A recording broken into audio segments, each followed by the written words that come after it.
बिल्कुल सही है जो हमारे भाई डिप्टी सीएम है सुरेंद्र चौधरी जी, उन्होंने बिल्कुल सही कहा है। ये जो गवर्नमेंट है, एलजी की गवर्नमेंट, ये काम करने नहीं दे रही। आपने देखा कि जो भी काम लेकर कोई जाए वो काम होते नहीं। ऑफिसर इन्होंने सारे बाहर के लगाए हुए हैं, कोई काम कर नहीं पाता। वो जितने काम हैं वो सारे बीजेपी वालों को कर रहे हैं। तो नेशनल कॉन्फ्रेंस के जो लोग हैं, जहाँ आम जो लोग हैं, उनके तो वो काम कर नहीं रहे। और डिप्टी सीएम साहब ने जो कह रहे हैं वो बिल्कुल ठीक है, क्योंकि वो सरकार में बैठे हुए हैं, उनको सारा पता है कौन अफसर काम कर रहा है कौन नहीं है। और ये यूटी की वजह से हो रहा है। तो इसमें मैं कहना चाहता हूं कि ये जो नुकसान किसको हो रहा है, ये डिप्टी सीएम को नुकसान नहीं हो रहा, ये सीएम को नुकसान नहीं हो रहा, या किसी एमएलए के या नेशनल कॉन्फ्रेंस को नुकसान नहीं हो रहा। ये नुकसान हो रहा है आम जनता को, आम लोगों को नुकसान हो रहा है, क्योंकि उनकी जो जरूरतें हैं, जिसलिए उन्होंने सरकार बनाई है, जो वोट दिए हैं, वो पूरे नहीं हो रहे। वो पूरे इसलिए नहीं हो रहे क्योंकि बीजेपी काम नहीं करने दे रही, और उन्होंने बाहर के लोग बैठाए हुए हैं। आपने देखा जो हमारे एलजी हैं वो बाहर के हैं, डिवकाम बाहर के हैं, डीसी बाहर के हैं, जो भी ऑफिसर म्यूनसिपलिटी में है या आगे पीछे कहीं भी ऑफिसर हैं, सारे बाहर के हैं। तो काम कैसे होंगे मुझे बताओ। तो ये अगर हमें मौका दिया है लोगों ने, तो इनको यूटी को तोड़ना चाहिए और हमें फुल फ्लैट सरकार देनी चाहिए, ताकि हम काम कर सकें, हमारे जो मंत्री है काम कर सके। क्योंकि जो ऑफिसर हैं वो काम तभी करते हैं। आपने देखा फारूक उमर साहब ने बोला कि ऑफिसर से अगर काम लेना उनको डर होना चाहिए, गवर्नमेंट का डर होना चाहिए, फिर ऑफिसर काम करे। लेकिन उनको डर ही नहीं है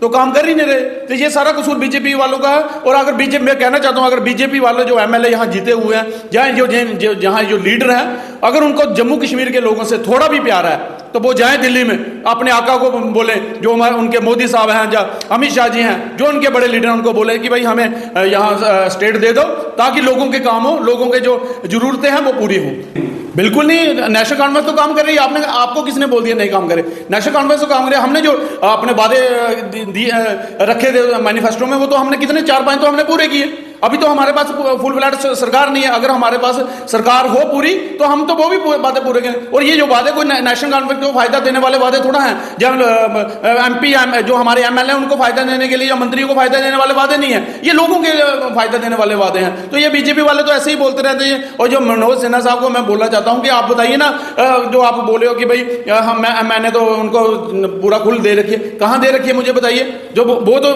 पढ़े ना, अपना जो उन्होंने जो आइन है उसमें पढ़े, जो लॉ है उसमें पढ़े कि क्या है। तो वहां तो जो यूटी में तो एक चीफ मिनिस्टर को तो ऐसे ही इन्होंने रखा हुआ है ना।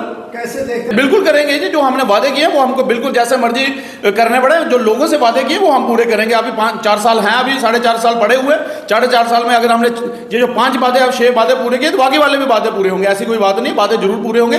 काम भी हमारे एमएलए मंत्री जो हमारे हैं, आपने देखा कि अभी जो लड़ाई हुई है उसमें हमारे जो मंत्री हैं, चीफ मिनिस्टर हैं, जो हमारे भाई सुरेंद्र चौधरी डिप्टी सीएम हैं, बाकी जो मंत्री हैं, उन्होंने कैसे लोगों के साथ खड़े रहे और कैसे काम किया, आप हमसे ज्यादा जानते हैं। तो हम तो लोगों के बीच में हैं, लेकिन जो बीजेपी वाले हैं ये बिल्कुल जम्मू कश्मीर के साथ प्यार नहीं करते, लोगों के साथ प्यार नहीं करते, इसलिए इन्होंने यूटी बना के रखी हुई।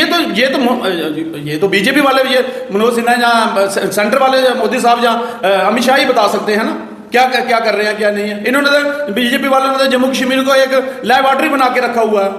तो बस इधर लैबोरेटरी में आगे एक्सपेरिमेंट करते हैं और हम पे थोपते हैं।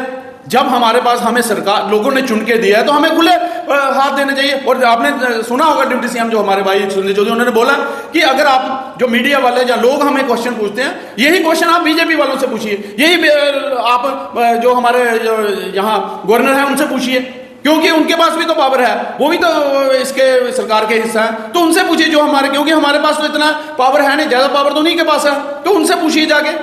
तो क्या बात करते हैं जी, ये कोई नेशनल कॉन्फ्रेंस पहली बार सरकार आई है या पहली बार उमर साहब चीफ मिनिस्टर बने? पहले भी तो बने थे। मुझे बताइए, आप भी तो पुराने जर्नलिस्ट हैं, आपने मुझे बताइए जो पिछली सरकार थी हमने कौन सा वादा नहीं पूरा किया। आज जो हमने इलेक्शन लड़ी है, एक भी किसी ओपोजिशन वालों ने नहीं बोला कि आज ये सरकार अगर बोल रहे हैं हमने सरकार हमारी आएगी तो इन्होंने वो वाला पुराना वादा नहीं पूरा किया। हमने तो एक वादा पूरा किया। इस बार तो वो मुद्दा ही नहीं बना कोई। नहीं तो मैक्सिमम यही मुद्दा होता है कि जो पिछली सरकार ने जो काम नहीं किए होते हैं, लोग वही गिनाते हैं, भाई आपने वो वाला काम नहीं, इनको वोट नहीं देंगे। लेकिन हमने, अगर हमारी पहले सरकार थी, हमने काम किया, इसीलिए लोगों ने हमें वोट दिया और हमें चुन के लाया। ये बीजेपी वालों से आप ये पूछिए कि पिछली सरकार में नेशनल कॉन्फ्रेंस कौन सा काम नहीं किया था? हर काम हमने किया, हर वादा हमने पूरे किए, इसलिए आज लोगों ने हमें मैंडेट दिया और हमें हमारी सरकार बनाई।